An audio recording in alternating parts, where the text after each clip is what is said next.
was on £135,000 a year, resigned in January after learning two male international editors were getting at least 50% more than their two female counterparts, and pointed out the injustice. She turned down the £45,000 raise she was initially offered because it still left a big gap between her and her male colleagues' salaries.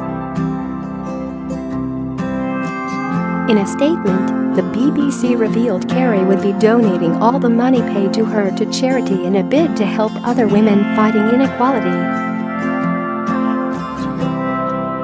The BBC acknowledges that Carrie was told she would be paid in line with the North America editor when she took the role of China editor, and she accepted the role on that understanding, said a spokesperson for the corporation. The BBC is committed to the principle of equal pay and acting in accordance with our values. The BBC acknowledges the specific circumstances relating to Carrie's appointment, apologizes for underpaying Carrie, and has now put this right. Carrie is donating the full amount received to a charity of her choice. Carrie has made, and will continue to make, an important contribution to the BBC.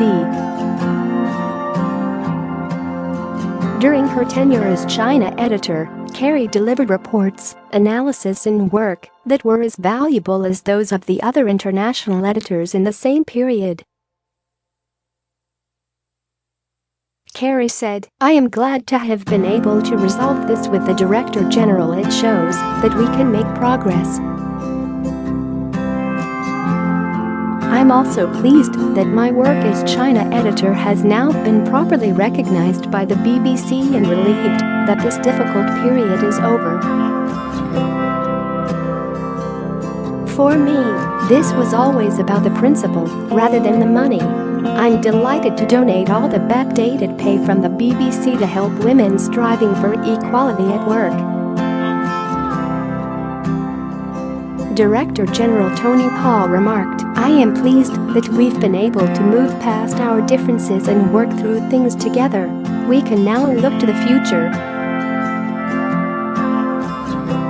I'm also glad that Carrie will be contributing to Donalda McKinnon's project to make the BBC a great place for women to work.